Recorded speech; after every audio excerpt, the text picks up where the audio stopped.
This training is all about defining your avatar. I know for some of you, your avatar is definitely still the thing you need is to figure out, okay, who am I going to serve? What am I going to help them with? What market should I go into? And even for those of you who have already figured this out, you already have a coaching business, this is something that you should definitely revisit, because you may find that you need to make either a major change or a minor change that's going to allow you to penetrate the market a lot easier, because you do not want to enter markets that are too watered down or too small. You also don't want to start a business serving the person you don't like being around or problems you don't have a passion for solving. So we're going to check all those boxes in this training today. And this training really is the foundation of your business. So I'm going to ask you guys to slow down, okay? I know that when I went through this phase of figuring out my coaching business, it felt really slow to me. And what I mean by that is I was frustrated. I was impatient. I was like, I don't like sitting around and journaling about who I want to serve. Like, to me, that stuff is kind of boring. Okay. Like, I always have wanted to push past this stuff and get to the fun things like marketing and actually getting clients, making money. I wanted to start my podcast. I wanted to put videos on YouTube. It's just my personality is like go fast, shiny object syndrome. And I encourage you guys not to make that mistake, because what happened with me is being impatient and rushing past this foundational part ultimately cost me about 5 years of being in the wrong market, because I feel like I should have been working with entrepreneurs like yourselves starting 5 years ago instead of starting recently. And so I don't want you to lose that time. So it's like, because I wanted to go fast, I ended up actually having to slow way back down. And if this was a race, I would be way behind, right? I'm losing the race compared to where I could have been, because I thought I was going fast right out of the gate. My personal coach always says things like, you have to slow down to speed up. And he's always telling me to slow down in a lot of different instances. This is one of them. So again, if you're someone who thinks I don't need this training, I know what my niche is, go through this to be sure. So we've talked a little bit about how the foundation of the business is the person that you love being around. Okay. More than anything, that is the bedrock of the business. You're going to spend more time with your clients than you will with your friends and family. And you need to make sure you love that type of person before you even think about what you're going to help them with. And then you say, okay, I like for me, it's, I like coaches. And what do I want to help them with? Starting coaching businesses, right? Because that's the problem I love to solve, and I like to wake up and deepen my personal skills on how to be a better coach, how to grow an online education business, online coaching business. I love doing that, right? Like, I would do it anyways. I was doing it even when I wasn't helping people start coaching businesses. I was doing it, and then I was going and helping people invest in real estate, right? So I've loved solving that problem for many, many years now. So what problem do you love solving that the person you love being around has? That is the sweet spot for a great market, okay?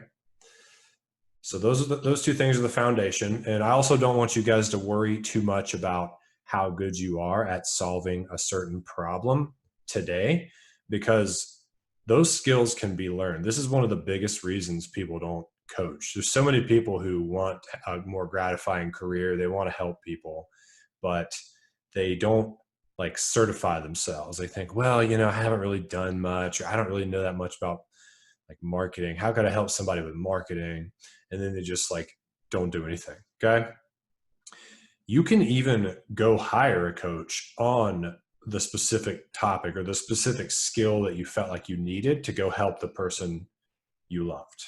Okay. If you said, I love copywriting. I just love it. And I love business owners. I want to help business owners with their copywriting. The only thing is, I don't know a ton about copywriting, so I can't do it.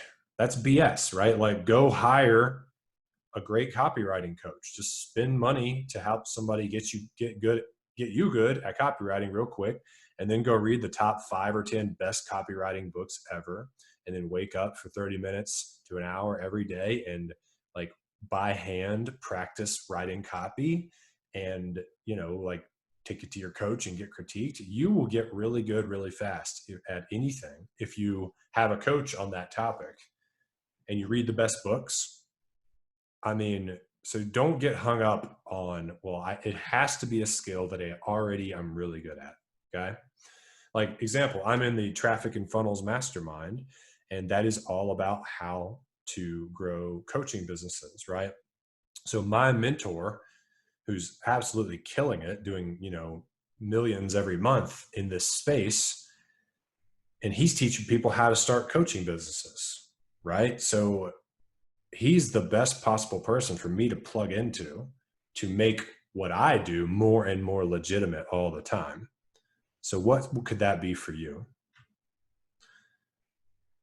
So I just don't want you guys to let this little false belief, like, I can't do this, or I'm not ready for that, prevent you from getting the foundation set up correctly, where you end up serving people you don't love being around, and you end up solving problems that you don't really love solving anymore. Like, I kind of got burned out solving the problem of real estate for people, but I just picked it because I thought I had to, because it was a skill I had. That was an error. Not a big deal. We all learn from our mistakes, but you don't have to do that. Okay. People always say I'm not qualified, or I don't really know how to do X, and it's not required. Okay. If you guys have it on your heart to teach and serve, and you genuinely care about people, like you actually care about them, okay, period, you will make sure to serve them well. You're not going to go out and shortchange people, take their money, and not give them more than what they paid for, okay? If you are just in it for the money, that's when people become a scam artist, right? Because they don't really know how to help people, and they don't care about them. They're just in it for the money. Then they don't end up fulfilling, and then they get bad reviews, okay? So you have to genuinely care about your clients in order to succeed. And you will, just like you show love and you do things for your friends and family, you'll treat your clients the same way. And as a side note, no one in this program you're in now falls into that, like, I'm just doing it for the money category, because we vet all the people we enroll. And I would encourage you to think about that too, depending on who your client is, to make sure you get the right types of clients. Okay. So once you've nailed down who your person is and that problem you love to solve, like I said, you've laid the foundation for a successful business. But there are some finishing touches you must put on the foundation before you can build the rest of the house. Okay. Obviously, real estate's still with me. I'm making real estate analogies today. But I want you guys to make sure that the market for what you want to do is in what we're going to learn today. It's called the sweet spot. Okay. And I learned this from Ryan Levesque in the book Choose. I mentioned this book previously to you guys. And I want to be clear that, half of what I'm going to teach you today is original knowledge from me.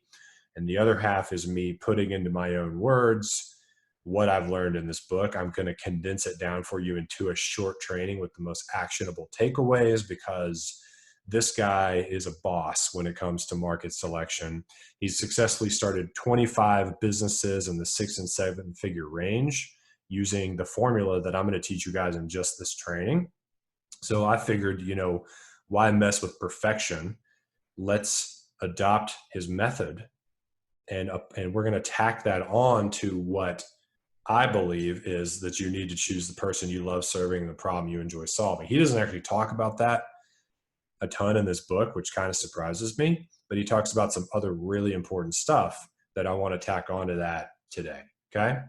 And I've followed the same formula that he teaches in this book, although I didn't really know I was doing it. I kind of did it and then looked at the book and realized I had checked off the boxes. And I've got six-figure success in my coaching businesses as well. Okay. So this stuff works. It really does. There is a formula or a recipe for success, but you got to know what you're doing. So the first thing you guys are going to do, and I'm going to sum all this up for you in the end in a short little checklist. Okay. But the first thing you guys need to do is create your keywords. Okay.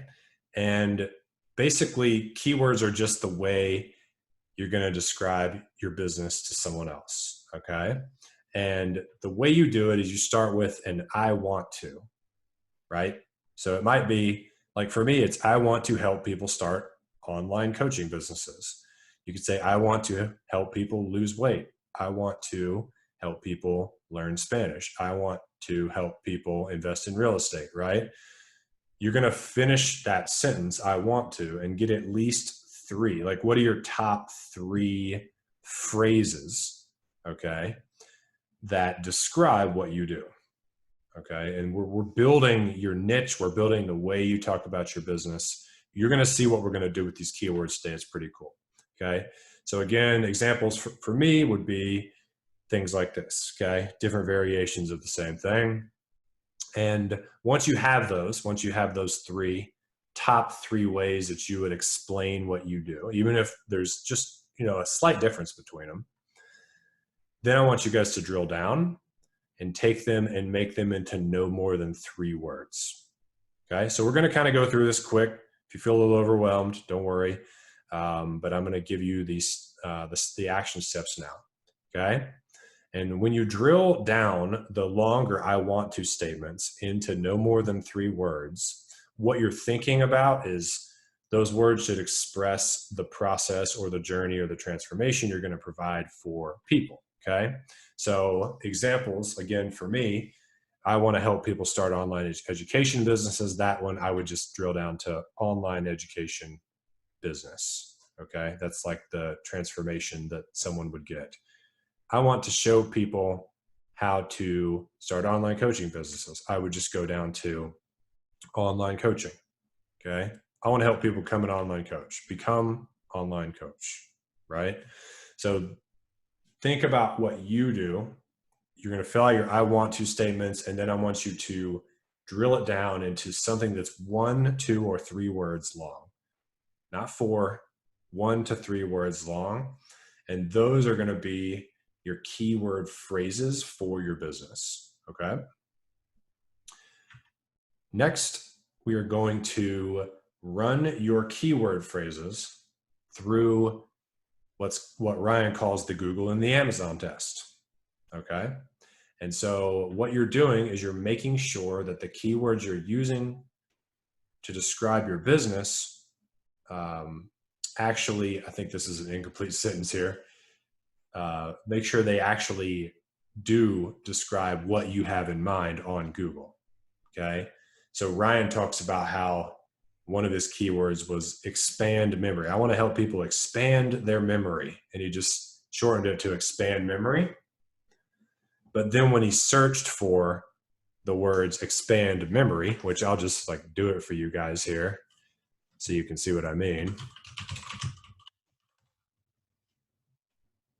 You see what comes up. Expand your PC storage, right?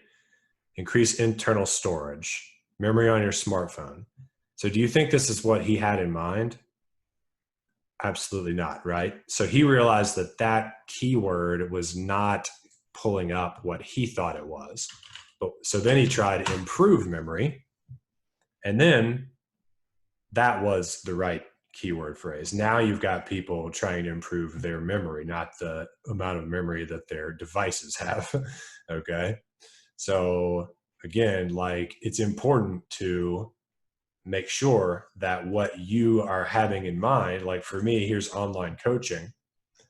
If I search for that, you see Forbes, 7 steps to build a thriving online coaching business, best online coaching, the ultimate guide to start an online coaching business, 8 steps to a 6-figure online coaching business, online coaching, right? So you basically want the whole first page of Google to have results that are in line with what you had in mind. It can't be something different. This is the same thing I'm talking about, online coaching, right? So this is that keyword phrase, online coaching, is working. It's passing what we call the Google test, okay?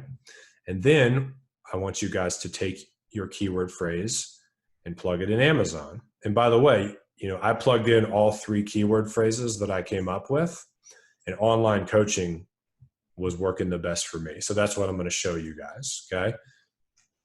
I search for online coaching on Amazon. You've got a book about coaching businesses, training in an online environment, e-coaching. This is more of like a, online coaching book for schools. That's okay.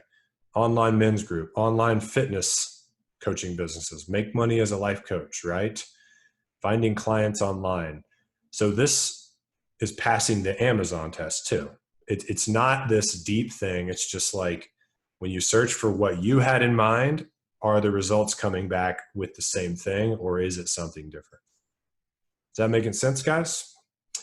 So getting back to this slide, again, that's redundant. The reason why we're doing this is because Google is the world's largest search engine and Amazon is the world's largest store, okay? So you can't get any better feedback than from these 2 places on whether or not your keyword phrases are like, passing the sniff test. Are they the same thing that people are thinking they are? Okay. Cool. I know we're blowing through this. Hold on to your seat because we're going to move even faster now. We're going to talk about the next phase, which is Google Trends. Okay.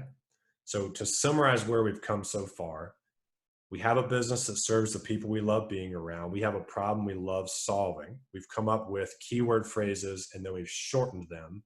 And then we've put them in Google and Amazon to make sure that what comes up is the same thing you had in mind in terms of what you want your business to do. Make sense? Once you get to that phase, then we are nearing the end here. This is the final thing you've got to button up.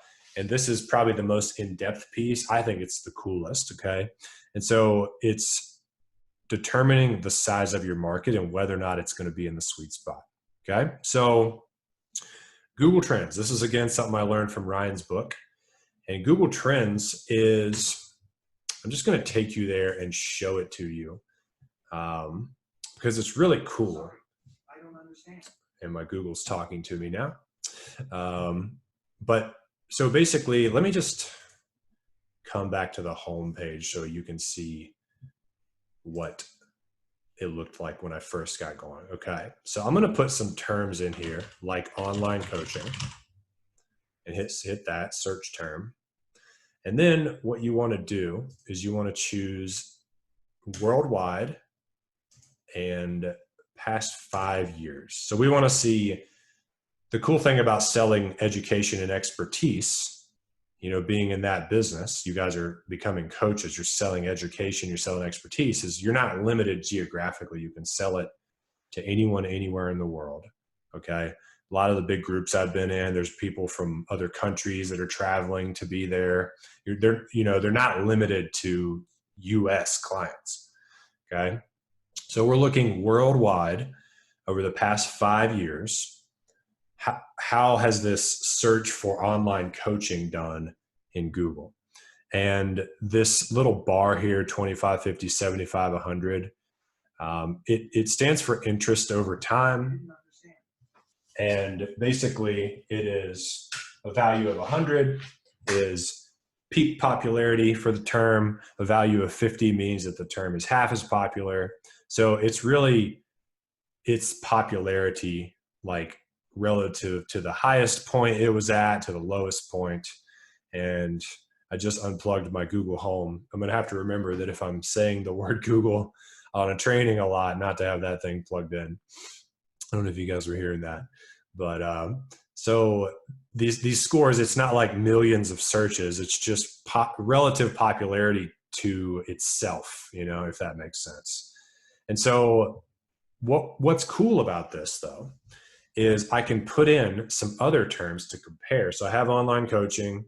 Again, the criteria is worldwide in 5 years. And then I'm going to throw in some terms. And I got these terms from the book. Okay. There's a reason why you're going to be using these terms. Okay. So if you notice, do you guys see anything similar about beekeeping and online coaching? They're actually they have a similar levels of popularity. Online coaching has spiked. It's kind of trending upwards, so it's starting to kind of beat out beekeeping, but similar levels of popularity. Okay. And then if you add in like leadership skills, okay, pretend that your keyword, that when you boiled it down to 1 to 3 words, it was leadership skills. Let's see where that's at. You see anything interesting there? It's right in the same area as the other two. Now, if we put in something like Pilates, watch this. So Pilates is going to pop up in green. So look how much more popular Pilates is than all the other terms. Do you see the blue, green, and red lines down here at the bottom? They're so small relative to the Pilates searches that the graph has like smushed them down that far. Okay. So I'm going to actually take Pilates out because it almost messes up the data. But then if you were to do something like Pilates ball exercises, right? So that is actually way below our other 3: online coaching, beekeeping, leadership skills, right? Another one that Ryan says to look up is orchid care. Okay. Care for orchids. All right. So orchid care is a little bit below the other things we've put in so far, but it's still kind of in that range. Okay. And notice that Pilates ball exercises is way down here, this green line. And if we were to put Pilates in, right? Well, you already saw what that happens. It's way above all these things. Okay. So here's the really cool thing, guys. And this is what Ryan teaches in the book, that he's found over not only starting 25 successful businesses, but also helping way more than that, in terms of his students, helping them start businesses. Every single successful business that he has started or his students have started have been in this sweet spot, okay? Right around where like beekeeping, leadership skills, orchid care, online coaching are, right around here, okay? Let me see if I forgot one as I go through this slide. But he says, like, you've got to make sure your market's in the same range as these niches. Improve memory. Yeah, that's one we didn't put in. Okay, so we're going to go in and put improve memory in. Search term. So that's going to come up in purple. Boom, right there in the sweet spot. Okay. And then if I just, you can only have up to 5. So I'm going to put like, lose weight in. Okay. Boom. So you see how much more competition there would be for lose weight.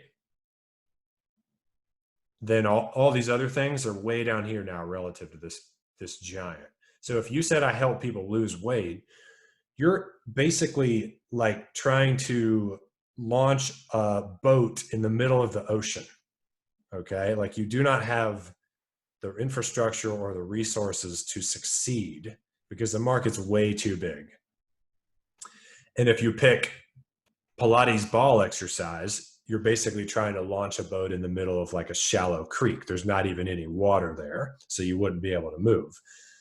So you don't want to do either of those two. You want to find the exact right body of water, right conditions for your boat to launch.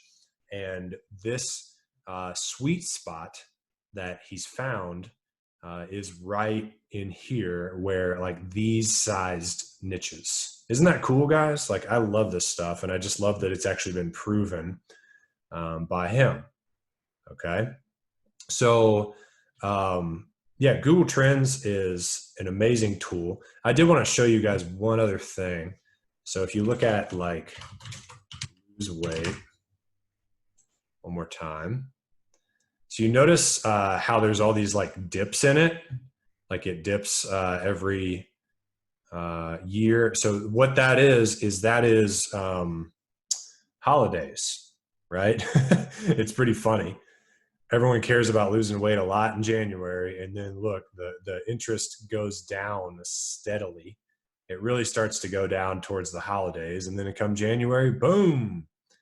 And without fail, it continues to do that every year. It's mind-blowing to me. Okay. So one thing he says is like, a lot of markets are cyclical like this. So if you were in the weight loss market, even if you did niche down appropriately, you're still going to have a seasonal business, right? A lot of people are going to stop carrying around the holidays, and then January is going to be your busiest month, and then it's going to go down. So if you want to work a lot in January and work less during the holidays, then this would be a better niche for you to be in. So if you're in like the health and fitness market, then just know that you will see this seasonality in your business. Okay. Yeah, I think that was everything I wanted to show you guys regarding Google Trends, but it's fascinating stuff. Okay. So I want you to put those 4 searches in Google Trends with 5 years and worldwide. And then I want you to put your keywords in. And I want you to make sure that you are in the sweet spot. You're not way above it, like lose weight, and you're not way down below it, like teaching people Pilates balls exercises or something like that. Okay. You want to be right in that sweet spot. That is a business where there's not too little competition or too little interest. And then there's not too much interest and too much competition where you'll just never be able to make any noise. Okay. You want to find these sweet spots. It's just such an easier way to set up your business. Again, examples of things that are too broad, like if we put self-help in there or dog training, it would be way up there with like Pilates and weight loss. And then too narrow, I put like fly fishing tackle, is just like an example. Again, another thing you want to do is confirm that the keywords are stable and not trending down. That was the other thing I wanted to show you guys. Okay. It's like if you put like the Atkins diet, in here, you see what that does. See how it's trending down? It's the purple line, and it's been trending down, down, down. So that's not a good market to be in. Okay. Or if you like put like Bitcoin in. So look, Bitcoin had a huge spike around, I guess, late 2017 when it was going way up, and then there's silly things like a fidget spinner. Any of you guys gonna do fidget spinner coaching? I'm just showing this to prove a point, right? It was a fad. So you're avoiding fads and you're avoiding downward trending markets, and Google Trends will be your friend for as long as you're as an entrepreneur to help you with this stuff. Okay. Paleo diet is another thing that is, it's on a downward trend. Okay. So again, this is your final checklist. Okay. So we're wrapping up this training. I know you probably just might've felt like you drank from the fire hose a bit there, because I went through the book twice and really took notes and did my own work on this. So it's easier for me to grasp it, right, than you just like hearing about it all right now. But at the end of the day, most people don't do anything on this checklist. Okay. So you're going to be so much better set up for success if you do all 4 of these things. Your business serves the person you love spending time with. Check. For me, it's coaches, entrepreneurs, people with expertise. So who is that for you? The business solves the problem you're passionate about solving. Okay. A lot of times that's the thing that you currently like to get up and better yourself at right now.